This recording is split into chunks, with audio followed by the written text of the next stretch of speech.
வணக்கம் ஹலோ மக்களே, இன்னைக்கு எங்க போயிட்டு இருக்கோம்னா வேலூர் மாவட்டத்தில் அமைந்துள்ள கோட்டை கோயிலான அருள்மிகு ஜலகண்டேஸ்வரர் கோயிலுக்கு தான் போயிட்டு இருக்கோம். வாங்க வீடியோக்குள்ள பார்க்கலாம்.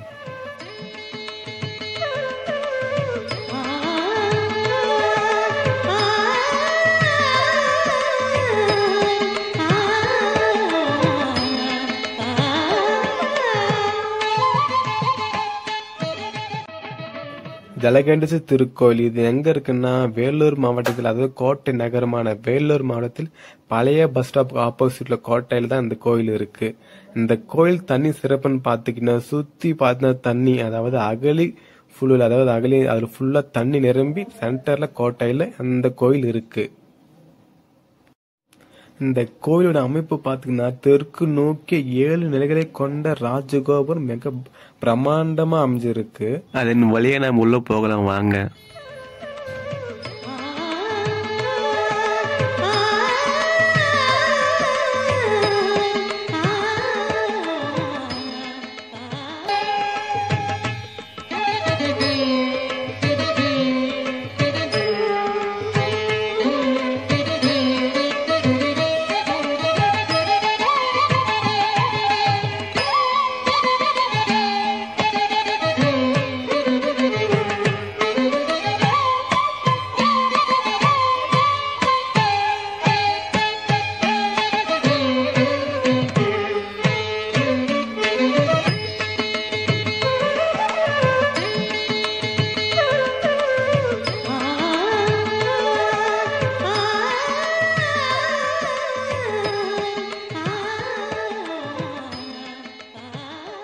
கோபுரத்தின் கம்பீரத்தை ரசித்துக் கொண்டு உள்ள போனோம்னா வலதுபுறத்தில் குளமும் இடதுபுறத்தில் கல்யாண மண்டபம் அமைந்திருக்கு. அதை கடந்து உள்ள நுழையும் போது வலம்புரி விநாயகர் அமைந்திருப்பதை காணலாம்.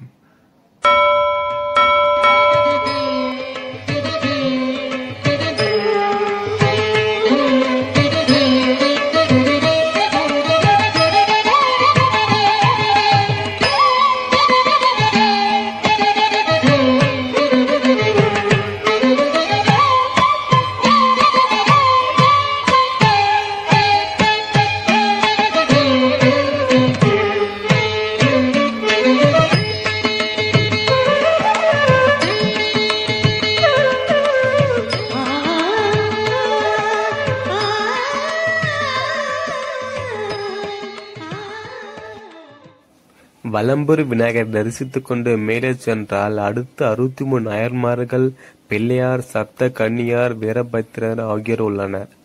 2 பிரகாரங்களை வலம் வந்து 3ஆம் பிரகாரமான மகேந்திர சன்னதிக்கு நுழையும் போது நடராஜ சன்னதி உள்ளது.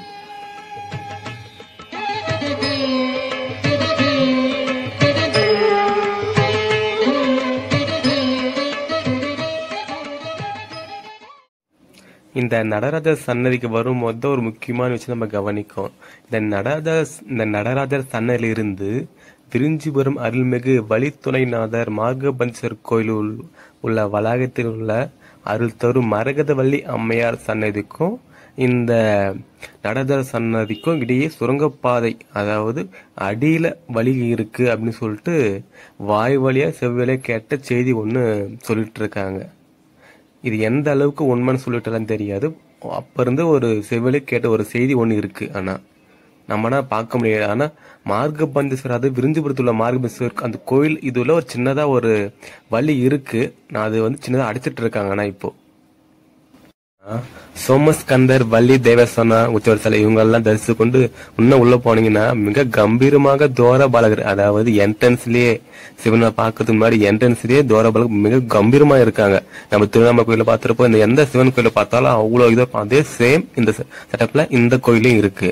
இவர்களை கடந்து உள்ளே சென்றால் நாம தரிசிக்க வந்த ஜலகண்டேஸ்வரர் லிங்கம் திருமணி இருப்பதை நம்ம கண்கூற காணலாம். அந்த பாத்துக்கிட்டீங்கன்னா அது நிறைய புராணம் இருக்கு. அது ஒரு வேற வீடியோல போடலாம். இது தொடர்ந்து மேல போகும்போது பாத்தீங்கன்னா சுத்திட்டு வரும்போது பாத்தீங்கன்னா அந்த கடைசியில ஒரு கிணறு ஒண்ணு இருக்கு.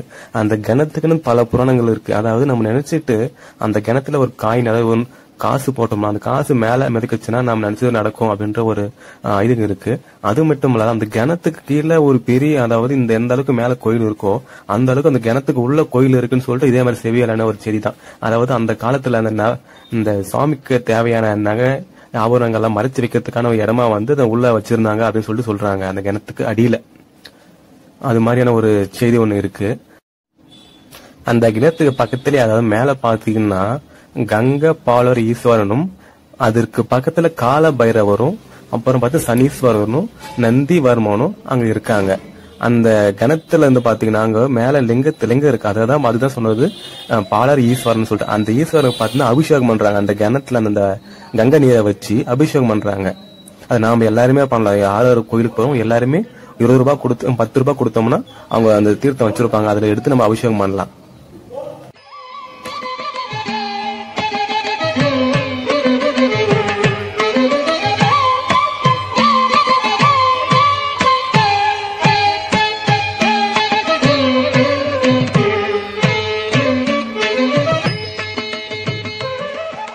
இதை தொடர்ந்து யார் யார் இந்த சன்னதியில் இருக்காங்கன்னு பாத்தீங்கன்னா விநாயகர், வெங்கடேச பெருமாள், வள்ளி தேவசேனாவுடன் சுப்பிரமணியர், மகேஸ்வரன், விஷ்ணு, துர்கை, லட்சுமி, சரஸ்வதி, கால பைரவர், சனீஸ்வரர், 63 நாயன்மார்கள், நடராஜன், சிவகாமி, அப்பர், சுந்தரர், மாணிக்கவாசகர், விஷ்ணு, ஸ்ரீதேவி, பூதேவி, விநாயகர், தட்சிணாமூர்த்தி, மகாவிஷ்ணு எல்லாமே அந்த கோயில்ல பிரதிஷ்டப்பட்டு அந்த கோயில்ல இருக்காங்க.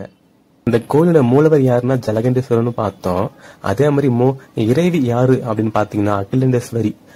அந்த மூலவருடைய எப்படி தோரபாலகர் இருந்தார்களோ அதே மாதிரி அம்மனுக்கு இறைவிக்கும் தோரபாலகில் உள்ளன. நல்லா கம்பீரமா இருக்காங்க. அது மட்டும் இல்ல, அந்த அம்மன் சன்னதிக்கு முன்னாடி பாத்தீங்கன்னா ஒரு அணையா தீபம் ஒண்ணு இருக்கு. அதாவது 1981ஆம் ஆண்டு மயிலைக்குறிச்சி அவர்களால் துவங்கப்பட்ட நவசக்தி ஜோதி அப்படின்ற ஒரு தீபம் பாத்தீங்கன்னா இப்ப வரைக்கும் அணையாம எரிஞ்சிட்டே இருக்கு. இந்த ஜோதிக்கு பாத்துற அந்த தீபத்துக்கு பாத்தீங்கன்னா எவ்ரி ஃப்ரைடே, அதாவது வெள்ளிக்கிழமை ஈவினிங்ல மேலத்தாளத்துடன் நெய்வேத்தியம் பண்ணி பூஜை பண்றாங்க. எல்லா வெள்ளிக்கிழமையும் அந்த தீபத்துக்கு பூஜை பண்றாங்க. இது மெயினா சொல்லப்போனா எப்பவுமே அணையாது. 1981 ஸ்டார்ட் பண்ணது இன்னும் அணையாம எரிஞ்சிட்டே இருக்கு.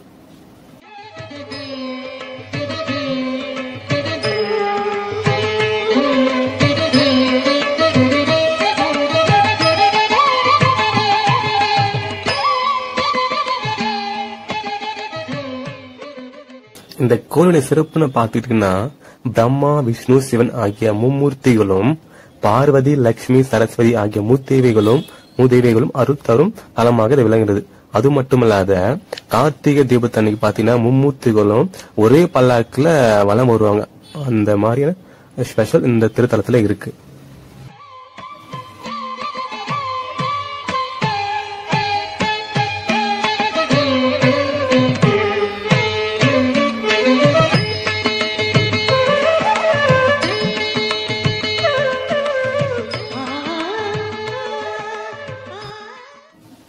நான் முன்பே சொல்லியிருந்தேங்க இல்லையா, அங்க ஒரு கிணறு இருக்கு. அது பக்கத்துல கங்கை பாலர் ஈஸ்வரன் இருக்காருன்னு சொல்லிட்டு. அதுக்கு ஏன் கங்கை பாலர் ஈஸ்வரன் பேர் வந்து தெரியுங்களா? அந்த கிணறு பாத்தீங்கன்னா கங்கை நதியே இருக்குன்னு சொல்லிட்டு மக்கள் நம்புறாங்க. அதாவது கங்கை நதியே கிணறு வடிவில் இருக்கிறது அப்படின்னு சொல்லிட்டு நம்புறாங்க. ஒரு டைம்ல ஒரு காலத்துல என்ன ஆச்சுன்னா அந்த கிணறு பொங்கி வந்து அதிலிருந்து ஒரு ஈஸ்வரன் வந்தாரு. அந்த ஈஸ்வரன் தான் அங்க மேல இருக்க ஈஸ்வரன், அது கங்கை பால ஈஸ்வரன் அப்படின்னு சொல்லிட்டு அந்த கிணத்துக்கு பக்கத்துல வச்சிருக்காங்க அப்படின்னு சொல்லிட்டு மக்கள் நம்புறாங்க. அந்த ஈஸ்வரன் பாத்தீங்கன்னா அந்த கிணத்துல இருந்து, அதாவது அந்த கிணறு பாத்தீங்கன்னா சொல்லியாச்சு கங்கை நதின்னு சொல்லியாச்சு. அந்த கிணத்துல இருந்து எடுத்து வர நித்தியத்துனா கங்கை தீர்த்தம் தான். அங்க இருக்கிற மக்கள் எல்லாம் யாரு பண்ணாலுமே அந்த ஈஸ்வரனுக்கு அபிஷேகம் பண்ணலாம், நம்ம கையால அபிஷேகம் பண்ணலாம். இது ஒரு பக்தர்களுக்கு ஒரு நல்ல விஷயமா அங்க இருக்கு. இங்க வேண்டிக்கிட்டா காசிக்கு போய் அங்க ஈஸ்வரனை வழிபாட்ட பலன் கிடைக்கும் அப்படின்னு சொல்லிட்டு மக்கள் நம்பப்படுகிறது. தலை வரலான்னு பார்க்கும்போது சப்த ரிஷிகள் என்ன பண்ணிருக்காங்கன்னா இங்க லிங்கம் வச்சு வழிபட்டு இருக்காங்க. ஒரு காலத்துல என்ன இருக்குன்னா இந்த இடம் ஃபுல்லா வேலை மரம் மூடி ஃபுல்லா பொதுரு மாதிரி மாறி புற்று வந்து லிங்கத்தை ஃபுல்லா மூடிட்டு இருக்கு. அந்த ஃபுல்லா மூடி ஃபுல்லா இதுவாயிட்டு இருக்கு. அதுக்கப்புறம் அந்த இடத்த வந்து ஆட்சி செய்கின்ற பொம்மி என்ற ஒரு சிற்றரசு வந்து கனவுல வந்து சிவபெருமான் இது மாதிரி இந்த இடத்துல இருக்கேன், எனக்கு கோயில் கட்டி நான் வழிபடு அப்படின்னு சொல்லி அந்த கனவுல வந்து சொன்னார். அதன் பெயர்ல அவர் வந்து அங்க கண்டுபிடிச்சு அந்த கோயில் கட்டினதுதான் இந்த கோயில். அதுக்கப்புறம் இந்த இடத்துல ஜலகண்டேஸ்வரர், அதாவது இந்த சுவாமி ஜலகண்டேஸ்வரர் பேர் வர காரணம் இன்னொரு காரணம் என்னன்னா, அந்த லிங்கம் இருக்க அடிப்பாகத்துல ஃபுல்லா நீர் சூழ்ந்தது இருக்கா அப்படின்னு சொல்லிட்டு ஒரு செய்தி இருக்கு.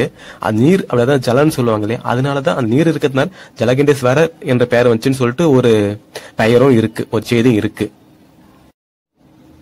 அதன் பிறகு ஆங்கிலேயர் ஆட்சி பண்ணிட்டு இருந்தாங்க இல்லையா, அதாவது கோட்டையை கைப்பற்றி ஆட்சி நடந்துட்டு இருந்துச்சு இல்லையா ஆங்கிலேயர் ஆட்சி. அந்த காலத்துல அவங்க கிட்ட இருந்து லிங்கத்தை பாதுகாப்புறதா என்ன பண்ணாங்க, அங்கிருந்த மக்கள் அந்த லிங்கத்தை எடுத்துன்னு போயிட்டு சத்துவாச்சாரியில ஒரு கோயில வச்சுட்டாங்க. அது கிட்டத்தட்ட ரொம்ப நாளா இருந்து 1981 தான் திரும்ப அந்த வேலூர் கோட்டை கொண்டு வந்து பிரதிஷ்டை செய்யப்பட்டு வழிபாட்டுல இப்ப இருக்கு.